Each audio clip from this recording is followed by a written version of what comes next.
اے جی سنتے ہو؟ ماں کی آواز میں بہت گھن گرج تھی۔ میں سہم کر کمرے کی الماری میں چھپ گیا۔ ماں نے زور سے پکارا، اے جی سنتے ہو؟ ابا جی نے ڈھیلی مگر ڈری ہوئی آواز میں کہا، ہاں کی گل ہے؟ اور پھر ماں نے کہا، یہ جاوید بہت بگڑ گیا ہے، سب آپ کے لاڈ پیار کا نتیجہ ہے۔ آج پھر اس نے ایک گلاس توڑ دیا ہے اور اسکول کی کتاب بھی گما کر آیا ہے۔ استانی نے شکایت لکھ کر بھیجی ہے۔ اگر آج بھی آپ نے نہ سیدھا کیا تو میں یہ گھر چھوڑ کر چلی جاؤں گی۔ رکھ لینا ان جنگلیوں کو سنبھال کر اس چڑیا گھر میں۔ بس پھر کیا تھا، ابا جی کا چنگیز خان جاگ گیا اور انہوں نے گرج کر مجھے پکارا۔ میں الماری سے نکلا اور سیدھا ان کے سامنے پیش ہو گیا۔ تھپڑ، ٹھڈے اور مکوں سے میری دھلائی کا آغاز ہوا اور گالیاں نان سٹاپ۔ میری ناک سے خون بہہ رہا تھا اور پسلیاں دکھ رہی تھیں۔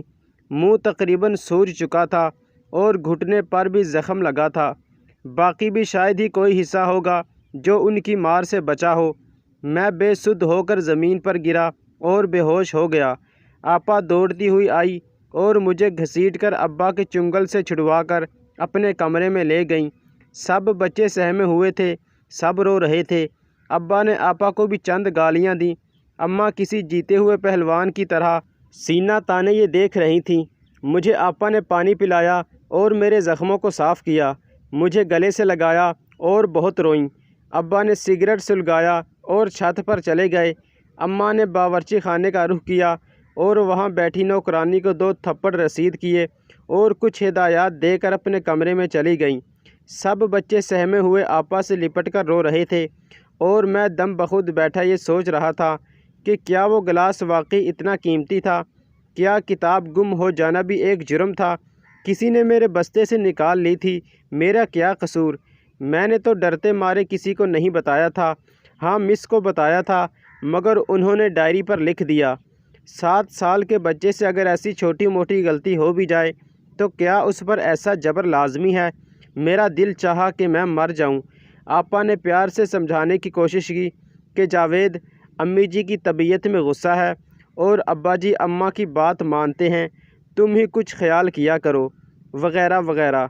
ابا جی کی نوکری چلی گئی تھی اور اماں جی ان دنوں بچت کے پیسوں سے گھر چلا رہی تھیں۔ ان کا پلڑا بھاری تھا۔ پریشان وہ بھی تھیں مگر عادت کی سخت اور بہت کڑوی تھی۔ ابا بہت پرسکون تھے مگر اماں کے آگے بے بس تھے۔ بڑی آپا یونیورسٹی میں تھیں۔ اس کے علاوہ 3 اور بہنیں تھیں میری جو اسکول جاتی تھیں۔ میں سب سے چھوٹا تھا اور اکلوتا تھا۔ ابا سے یہ دوسری بار مار پڑی تھی مگر اس بار کچھ زیادہ ہی پڑی۔ اس کے بعد یہ مار پیٹ ایک معمول بن گئی اور میں ڈھیٹ ہوتا چلا گیا۔ بڑی آپا کی شادی کے بعد میرا دکھ بانٹنے والا بھی کوئی نہیں تھا۔ میں نے تعلیم میں دلچسپی کم کر دی اور کرکٹ وغیرہ میں وقت گزارنے کو مشغلہ بنا لیا۔ ابا کو نوکری مل گئی تھی مگر وہ امی کی وجہ سے گھر میں خود کو پرسکون محسوس نہیں کرتے تھے۔ غالباً انہی کا غصہ مجھ پر نکال لیتے تھے۔ اماں نہیں بدلیں اور میں ڈھیٹ ہوتا چلا گیا۔ میں جوان ہو گیا تھا اور پڑھائی میں کمزوری کے باعث میٹرک میں 2 بار فیل بھی ہوا مگر تیسری بار اللہ نے کرم کر دیا اور میں پاس ہو گیا۔ مجھے گھر سے بھاگنا تھا سو میں نے فوج میں بھرتی ہونے کا فیصلہ کیا۔ چپ چاپ جا کر امتحان دیا اور اللہ کے فضل سے میں کامیاب بھی ہو گیا۔ گھر والوں کو بتایا تو اماں نے پھر ابا سے شکایت کی۔ ابا نے پھر سے پھینٹی لگا دی مگر میں نے اپنا سامان اٹھایا اور گھر چھوڑ گیا۔ یہ شاید میرا آخری دن تھا اس گھر میں۔ بہنوں سے ملا اور اماں سے ملے بغیر ہی روانہ ہو گیا۔ پیسے بھی ایک دوست سے ادھار لیے۔ ٹریننگ ختم ہو گئی تو تبادلہ کشمیر میں ہو گیا۔ اگلی پوسٹوں پر ہی رہا۔ بہنوں سے خط و کتابت ہو جاتی تھی اور امی ابا کی خیریت بھی معلوم ہو جاتی تھی۔ گو کہ مجھے اس میں کچھ خاص دلچسپی نہیں تھی۔ تنخواہ کے پیسے میں بڑی آپا کو بھیجا کرتا تھا، وہ جمع کر لیتی تھیں۔ مجھے میری بے خوفی اور سخت جانی کے باعث کمانڈو ٹریننگ کے لیے چراٹ بھیج دیا گیا۔ میں نے وہاں بھی بہت جانب شانی سے کام کیا اور بالآخر ایک مضبوط کمانڈو بن گیا۔ اسی دوران اماں کے انتقال کی خبر ملی مگر میں نہ گیا۔ دل میں ملال تھا مگر ان سے ملنے کو نہیں گیا۔ رویا ضرور تھا کیونکہ مجھے ایک ماں کی ممتا کی بھوک ہمیشہ رہی۔ ابا اکثر مجھے خط لکھتے تھے اور کبھی کبھار اپنے رویے پر معذرت بھی کرتے تھے، مگر میں نے ان کو کبھی جواب نہیں دیا تھا اور میں دل ہی دل میں ان کے رویے سے ہمیشہ نالاں ہی رہا۔ سیاچن پر جنگ چھڑی تو میں بھی وہاں پہنچ گیا، کئی معرکوں میں حصہ لیا اور بہت سی تعریفی اسناد اور میڈل بھی ملے۔ آپا سے دل کی ہر بات کہہ دیتا تھا، انہی کو ماں بھی سمجھا۔ ایک بار چھٹی پر ملنے گیا تو ابا جی بھی وہیں تھے، ان سے ملا تو دل بھر آیا۔ انہوں نے بھی گلے لگا کر اپنے دل کو ٹھنڈا کیا اور مجھ سے معافی مانگی۔ بہت بوڑھے ہو چکے تھے، آپا نے ان کو اپنے پاس رکھ لیا تھا کیونکہ اماں کے بعد وہ بالکل تنہا ہو گئے تھے۔ آپا ان کی خدمت کرتی تھیں۔ میں چھٹی سے واپس آنے لگا تو والد صاحب نے مجھے پاس بلایا اور کہا کہ ان سے جو بھی غلطیاں ہوئی ہیں میں انہیں معاف کر دوں، اور انہوں نے مجھے شادی کا مشورہ دیا۔ مجھے بیوی کے نام سے جیسے چڑ سی تھی، مجھے ہر بیوی میں اپنی ماں دکھائی دیتی تھی۔ میں نے انکار کر دیا اور انہیں صاف کہہ دیا کہ میں شادی نہیں کروں گا، اور میں واپس آ گیا۔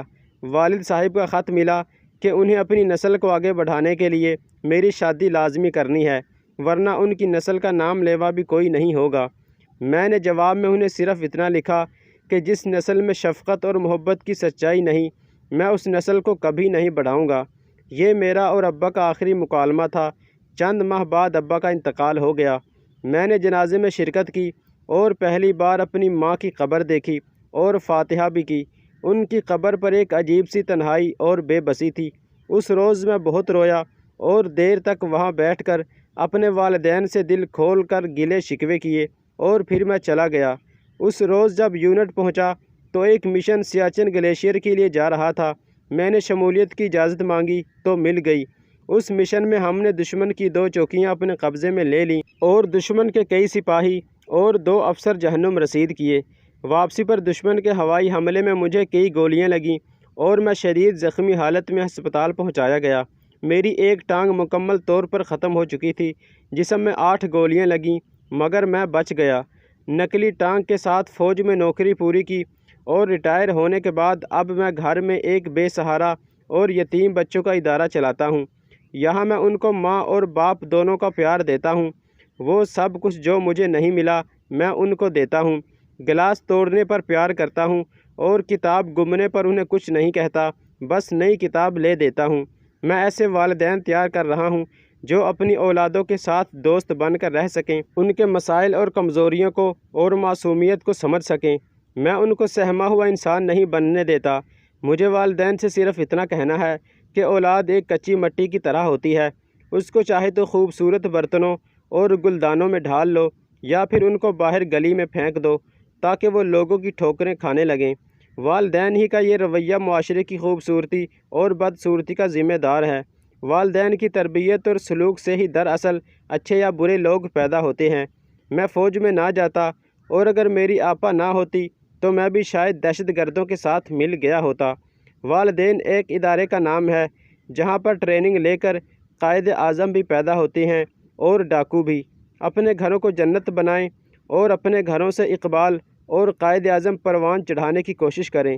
نسل بڑھانی ہے تو نسل کو اصل انسانیت کی شکل دے کر بڑھائیں، ہیرو پیدا کریں، ویلن نہیں۔ یہ ایک سپاہی کی آپ بیتی ہے اور اس کی ڈائری سے ماخوذ ہے۔ مزید اچھی ویڈیوز کے لیے چینل کو ضرور سبسکرائب کریں۔